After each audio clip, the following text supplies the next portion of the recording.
Assalamualaikum warahmatullahi wabarakatuh. Perkenalkan, kami dari kelompok 6 akan mempresentasikan video materi tentang teori pengambilan keputusan. Nama anggota kelompok 6 terdiri dari Johan Rahadi, Dimas Naufal Alfaiz, Alif Hatta Arfis, Rizky Aldi, Tiara Ledia Vista, dan yang terakhir Aisyah Lulu Fuadina. Decision making. Pengambilan keputusan merupakan proses pemilihan suatu alternatif untuk memastikan keberlangsungan perusahaan.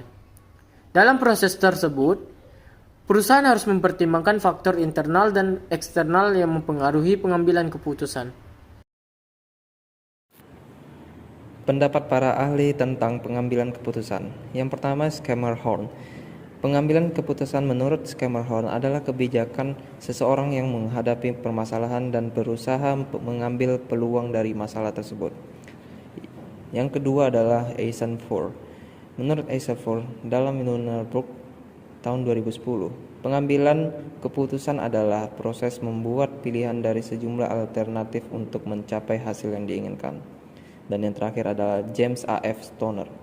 Menurut James A. F. Stoner, pengambilan keputusan adalah proses yang digunakan untuk memilih suatu tindakan sebagai cara untuk pemecahan masalah. Pembuatan keputusan yang rasional. Pembuatan keputusan adalah sebuah proses yang tidak terlepas dari penyelesaian sebuah masalah. Ketika sebuah masalah muncul, maka penyelesaian yang tepat harus diambil. Ketika informasi tidak sempurna atau belum tentu 100% benar, pembuat keputusan akan dihadapkan pada lebih dari satu alternatif penyelesaian yang memiliki tingkat kemungkinan benar berbeda. Model pengambilan keputusan rasional pada dasarnya dilakukan dengan melalui 6 tahapan, yaitu yang pertama, mendefinisikan masalah. Yang kedua, mengidentifikasi kriteria yang ada untuk menilai kemungkinan solusi. Yang ketiga, memutuskan seberapa penting kriteria tersebut. Yang keempat, menarik berbagai alternatif. Yang kelima, evaluasi alternatif. Dan yang keenam, memutuskan solusi terbaik. Teori pengambilan keputusan. Teori keputusan merupakan pendekatan analitik untuk memilih alternatif terbaik atau cara terbaik untuk bertindak. Ini digunakan secara luas bukan saja di dalam manajemen produksi dan operasional seperti analisis produk baru, tetapi juga digunakan untuk analisis apa saja yang berkaitan dengan pengambilan keputusan manajerial. Macam-macam keadaan pengambilan keputusan. Yang pertama, pengambilan keputusan di bawah kondisi kepastian. Dalam hal ini, pengambil keputusan mengetahui dengan pasti konsekuensi atau hasil dari setiap alternatif keputusan yang dipilih. Yang kedua, pengambilan keputusan di bawah ketidakpastian. Pengambilan keputusan ini tidak mengetahui probabilitas kejadian yang akan terjadi untuk tiap alternatif. Yang ketiga, pengambilan keputusan di bawah risiko. Pengambilan keputusan ini mengetahui kemungkinan probabilitas akan terjadinya suatu kejadian atau konsekuensi dari tiap pilihan. Dan yang keempat, pengambilan keputusan dengan hierarki. Pengambilan keputusan ini didasarkan atas prioritas, di mana penyusunan prioritas itu memuat 3 prinsip. Prinsip menyusun hierarki, prinsip menetapkan prioritas, dan prinsip konsistensi logika. 1. Keputusan dalam keadaan pasti. Pada lingkungan yang serba pasti, manajemen memiliki informasi dengan tingkat kebenaran 100%, sehingga keadaan yang dihadapi juga menjadi pasti dan hanya ada satu hasil untuk setiap alternatif keputusan. Karena situasi yang akan dihadapi serba pasti, maka hanya ada satu situasi yang akan dihadapi. Dalam hal ini, pembuat keputusan bisa mengendalikan nilai putusan dengan cara pemilihan alternatif putusan yang tersedia tanpa harus merasa khawatir bahwa hasil keputusan itu tidak akan seperti yang diharapkan. Contoh pengambilan keputusan dalam keadaan pasti. Diketahui Aldi adalah seorang mahasiswa yang memiliki anggaran rutin per minggu dan dituangkan ke dalam fungsi matematik berikut, yaitu AR sama dengan 7.000 X1 ditambah 15.000 X2 ditambah 25.000 X3 ditambah 35.000 X4, di mana AR merupakan anggaran rutin per minggu, X1 merupakan pembelian bensin sepeda motor dalam liter, X2 merupakan frekuensi pembelian makan per minggu, X3 merupakan frekuensi pembelian pulsa per minggu, dan X4 merupakan frekuensi pembelian film per minggu. Nah, dalam hal ini, Aldi dapat mengendalikan anggaran rutinnya dengan cara mengendalikan X1, hasil putusannya, yaitu berapa besar anggaran rutinnya, sangat bergantung pada alternatif yang terpilihnya, yaitu kombinasi nilai X1. Pilihan kombinasi ini akan menghasilkan nilai AR tertentu yang bisa diduga sebelumnya secara pas. Jika Aldi memiliki alternatif pembelian bensin 4 liter per minggu, 20 kali makan per minggu, pembelian pulsa 1 kali per minggu, nonton film 1 kali per minggu, maka ia dengan pasti dapat mengetahui hasil putusannya, yaitu AR sama dengan 7.000 dikali 4, 15.000 dikali 20, ditambah 25.000 dikali 1, ditambah 35.000 dikali 1, yaitu sama dengan Rp388.000. Yang kedua, pengambilan keputusan dalam keadaan tidak pasti. Kebalikan dari lingkungan serba pasti, lingkungan yang serba tidak pasti tidak menyediakan informasi sama sekali. Dengan kata lain, tidak ada jaminan sama sekali terhadap kebenaran informasi, sehingga keadaan yang dihadapi juga menjadi tidak pasti dan ada beberapa alternatif keadaan untuk masing-masing alternatif keputusan. Ada beberapa model-model keputusan yang dapat menjadi model-model alternatif yang bisa membenarkan atau merasionalkan perilaku individu yang terlibat dalam proses pembuatan keputusan, yaitu A. Laplace, B. Maximin, C. Maximax, D. Hurwitz, dan E. Minimax Regret. Contoh pengambilan keputusan dalam keadaan tidak pasti, di mana pembangunan stasiun pompa bensin setelah mengadakan analisis yang cukup mendalam, maka Nona Ana, manajer operasional stasiun pompa bensin, ingin membangun stasiun pompa bensin dengan mempertimbangkan 3 ukuran stasiun, yaitu kecil, medium, dan besar, serta melihat situasi pasar. Hasil analisa terhadap kemungkinan hasil yang akan didapatkan Nona Ana pada masing-masing situasi atau state of nature adalah sebagai berikut, di mana ukuran stasiun kecilnya dengan pasar bagus dengan hasil 5 milion, pasar sedangnya 2 milion, pasar jeleknya minus 1 milion. Dan ukuran stasiun mediumnya dengan pasar bagusnya 8 milion, pasar sedangnya 3 milion, dan pasar jeleknya minus 2 milion. Dan ukuran stasiun besarnya dengan pasar bagus 10 milion, pasar sedang 3 milion, dan pasar jeleknya minus 3 milion. Berikan saran alternatif yang dapat dipilih oleh Nona Ana jika menggunakan metode A. Maximin, B. Maximax, C. Laplace, D. Hurwitz, dan E. Minimax Regret. Kriteria Maximin. Proses pembuatan keputusan yang mengacu pada kriteria Maximin adalah konservatif. Dalam proses ini, pembuatan keputusan akan memandang kemungkinan keadaan yang akan terjadi adalah buruk. Oleh karena itu, pembuatan keputusan akan selalu memilih kemungkinan keadaan yang memiliki nilai putusan minimum dan kemudian secara rasional memilih alternatif keputusan yang menghasilkan nilai keputusan maksimum. Penyelesaian kriteria Maximin, di mana tadinya adalah alternatif keputusan kecilnya dengan S1-nya adalah 5, S2-nya 2, dan S3-nya adalah minus 1. Kemudian alternatif keputusan mediumnya dengan S1-nya 8, S2-nya 3, dan S3-nya min 2. Kemudian alternatif keputusan besar, S1-nya 10, S2-nya 3, dan S3-nya minus 3. Di mana cara penyelesaian kriteria Maximin adalah pilih kemungkinan keadaan terburuk, di mana keadaan terburuk dari alternatif keputusan kecil adalah minus 1, dan alternatif keputusan mediumnya adalah minus 2, dan alternatif keputusan besarnya adalah minus 3. Kemudian, pemilihan ke alternatif keputusan yang paling menguntungkan dari seluruh kemungkinan terburuk yang telah dipilih, di mana pemilihan alternatif keputusan yang paling menguntungkan ialah pada alternatif kecil dengan hasil minus 1. Maka kesimpulannya adalah, dengan menggunakan model kriteria Maximin, keputusan membangun stasiun pompa bensin kecil adalah keputusan yang paling menguntungkan bagi Nona Ana sebagai manajer. Kriteria Maximax. Berlawanan dengan Maximin, kriteria Maximax memandang masa depan secara optimis, sehingga kemungkinan keadaan yang akan dihadapi selalu dipandang cerah, menguntungkan atau paling baik. Dengan demikian, kriteria ini akan memilih alternatif keadaan yang memiliki nilai keputusan tertinggi atau maksimum. Selanjutnya, rasionalitas di dalam proses pembuatan keputusan tercermin di dalam pemilihan alternatif keputusan yang memiliki nilai tertinggi atau maksimum pada alternatif keadaan terbaik atau maksimum yang telah dipilih. Pada kriteria maksimaks, kita pilih kemungkinan keadaan yang terbaik atau keadaan maksimum. Contohnya pada tabel. Alternatif keputusan kecil, nilai kemungkinan keadaan maksimumnya adalah 5.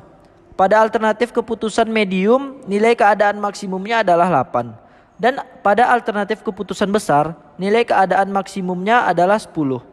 Setelah keadaan maksimumnya telah ditemukan, lalu kita pilih alternatif keputusan yang paling menguntungkan pada kemungkinan keadaan terbaik yang telah dipilih. Pada tabel kemungkinan keadaan terbaiknya bernilai 10. Kesimpulannya, dengan menggunakan model kriteria maksimaks, keputusan membangun stasiun pompa bensin besar adalah keputusan yang paling menguntungkan bagi Nona Ana sebagai manajer. Kriteria Hurwitz. Kriteria yang diajukan oleh Leonid Hurwitz menunjukkan suatu perpaduan antara kriteria Maximin dan Maximaks. Pada kenyataannya, pengambilan keputusan jarang yang sangat pesimistik ataupun sangat optimistik. Pengambilan keputusan yang tepat biasanya memperlihatkan suatu campuran antara optimisme dengan pesimisme. Sebagai akibatnya, Hurwitz menyarankan suatu koefisien optimism untuk mengukur tingkat optimisme pengambilan keputusan. Pada kriteria ini digunakan koefisien optimis yang disimbolkan dengan alfa, yaitu skala untuk mengukur tingkat optimisme dari pengambilan keputusan. Ukuran realism atau UR sama dengan buka kurung hasil maksimal kali alfa, tutup kurung, tambah buka kurung hasil minimal kali buka kurung 1 kurang alfa. Dalam kriteria Hurwitz ini nantinya kita akan menambahkan tabel UR. Dan di sini kita akan menyederhanakan tabel dengan cara mengeliminasi state of nature dari masing-masing alternatif.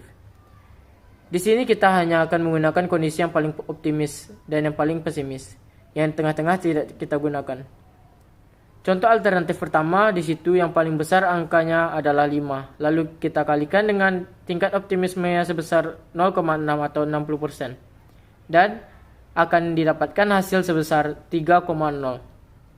Kemudian alternatif kedua, mana yang paling besar? Yaitu 8. Lalu dikalikan dengan koefisien 60% atau 0,6. Maka kita dapatkan 4,8. Begitu juga dengan alternatif yang ketiga, yang paling besar adalah 10. Lalu kita kalikan dengan 0,6, maka kita dapatkan hasilnya 6,0. Ini yang untuk kondisi optimisme. Dan untuk pesimisme, di sini kita akan cari dari masing-masing alternatif nilai terkecilnya, lalu dikalikan dengan tingkat pesimismenya sebesar 40%. Contoh untuk alternatif yang pertama, mana yang paling kecil? Yang paling kecil adalah min 1. Lalu kita kalikan dengan tingkat pesimismenya 0,4. Dan kita dapatkan hasilnya sebesar min 0,4. Begitu juga dengan medium, alternatif yang kedua. Min 2 kali 0,4 sama dengan min 0,8. Dan alternatif yang ketiga, nilai yang paling kecil yaitu min 3. Dikalikan dengan 0,4. Hasilnya adalah min 1,2. Setelah itu, kita akan jumlahkan, maka kita akan dapatkan nilai ukuran realism. Ukuran realism untuk alternatif yang pertama adalah 2,6. Alternatif yang kedua 4. Dan alternatif yang ketiga 4,8. Di sini kita cari yang terbaik. Yang terbaik adalah sesuai dengan tujuannya. Tujuannya adalah maksimasi. Maka kita akan cari yang paling besar. Yang paling besar adalah 4,8. Kesimpulannya adalah, dengan menggunakan model kriteria Hurwitz, keputusan membangun stasiun pompa bensin besar adalah keputusan yang paling menguntungkan bagi Nona Ana sebagai manajer. Kriteria Laplace. Laplace menginterpretasikan kondisi ketidakpastian sebagai setara dengan menganggap bahwa seluruh kejadian atau keadaan memiliki kesempatan yang sama untuk terjadi. Penyelesaian kriteria Laplace. Tahap pertama, kita akan menentukan probabilitas. Probabilitas dalam setiap kondisi menurut model Laplace ini adalah sama. Jadi, kita akan membagi 100% dibagi dengan jumlah kondisi. Jumlah kondisi dalam kasus ini sebanyak 3. Maka, kita akan bagikan 100% dibagi dengan 3, sama dengan 33,33% atau 1/3. Kita akan tuliskan di masing-masing kondisi. Tahap kedua.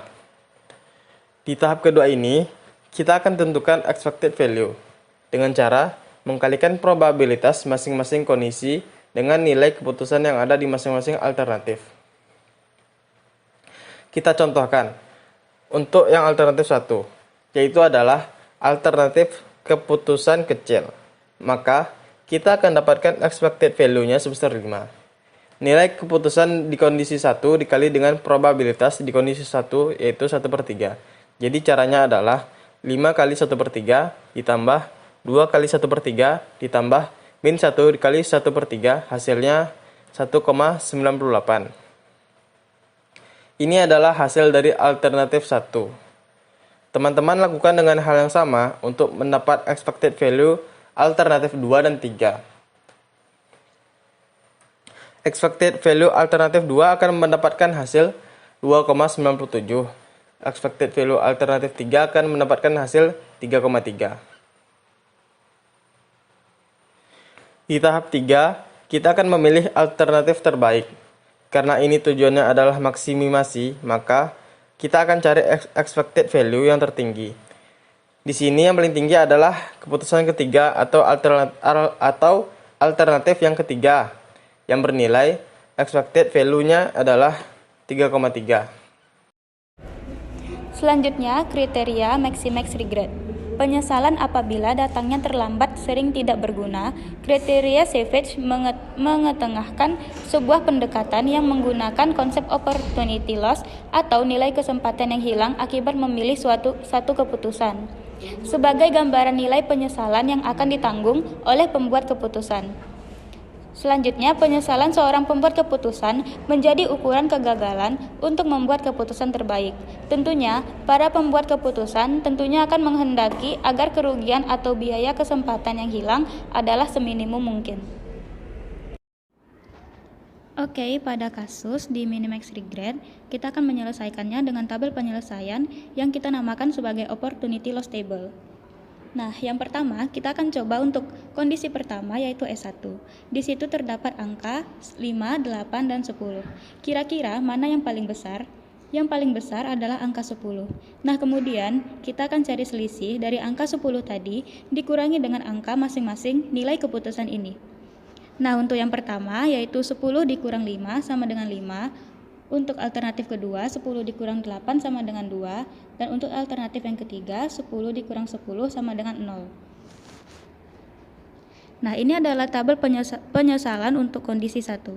Lalu, bagaimanakah untuk kondisi kedua dan ketiga? Kondisi kedua, angka yang paling besar yaitu angka 3. Sehingga kita akan menguranginya dengan 3 dikurang 2 sama dengan 1. 3 dikurang 3 sama dengan 0. Dan terakhir, 3 dikurang 3 sama dengan 0. Lalu pada kondisi ketiga, angka yang paling besar yaitu min 1, sehingga kita akan menguranginya dengan min 1 dikurangi min 1 sama dengan 0, min 1 dikurangi min 2 sama dengan 1, dan min 1 dikurangi min 3 sama dengan 2. Di tabel maksimum regret, kita akan pilih alternatif keputusan yang memiliki nilai maksimum regret terkecil, sehingga yang didapati adalah 2. Kesimpulannya, dengan menggunakan model kriteria minimax regret, keputusan membangun stasiun pompa bensin besar adalah keputusan yang menguntungkan bagi Nona Ana sebagai manajer. Keputusan dalam keadaan berisiko. Risiko sebuah putusan ditentukan oleh informasi yang tersedia. Semakin tinggi kebenaran informasi, maka semakin rendah risiko yang akan ditanggung oleh pembuat keputusan. Demikian pula sebaliknya. Berbeda dengan pembuatan keputusan dalam kondisi tidak pasti, dalam kurung, di mana informasi sama sekali tidak tersedia sehingga risiko sebuah putusan tidak bisa diketahui. Pembuatan keputusan dalam kondisi yang berisiko menghadapi kondisi-kondisi yang bisa diketahui kemungkinan kemunculannya karena informasi tersedia. Informasi ini bisa membimbing kita untuk mengetahui probabilitas kemunculan masing-masing kondisi. Oke, di sini kita akan membahas kasus yang tadi. Namun di sini saya akan tambahkan informasi-informasi diketahui, yakni informasi kemungkinan terjadinya keadaan yang biasanya didapatkan dari perhitungan subjektif juga bisa. Namun alangkah baiknya agar bisa didapatkan dari informasi berdasarkan analisis ekonomi yang diterima oleh pihak lainnya. Contohnya, lembaga ekonomi lainnya seperti Badan Pusat Statistik. Nah, di sini saya akan tambahkan informasi probabilitas kemungkinan terjadinya recovery pada kondisi pertama sebesar 20%. Kemudian kita masukkan yang kondisi kedua yakni adalah 50%. Sedangkan kondisi ketiga adalah sisanya yakni 30%. Nah, ini adalah informasi yang kita tambahkan terkait situasi masing-masing.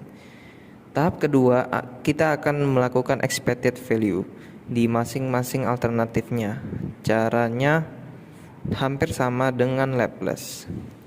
Oke, pada tahap pertama kita akan kalikan nilai keputusan dengan probabilitas sesuai masing-masing kondisinya. Contoh untuk yang alternatif pertama, ekspansi kita akan kalikan 5 dengan 20%. Ditambah dengan 2 kali dengan 50% sama dengan minus 1 dikalikan dengan 30%, maka akan didapatkan hasilnya sebesar 1,7. Alternatif kedua didapatkan hasilnya sebesar 2,5 dan alternatif ketiga didapatkan adalah sebesar 2,6. Tahap terakhir adalah kita akan melakukan pemilihan alternatif terbaik. Karena ini adalah maksimasi, maka kita cari alternatif yang memberikan expected value yang tertinggi, yaitu pada alternatif yang ketiga. Kesimpulannya ialah dalam kondisi berisiko dengan kemungkinan terjadinya kondisi recovery 20%, stagnan 50% dan recession 30%, maka keputusan membangun stasiun pompa bensin besar adalah keputusan yang menguntungkan bagi Nona Ana sebagai manajer.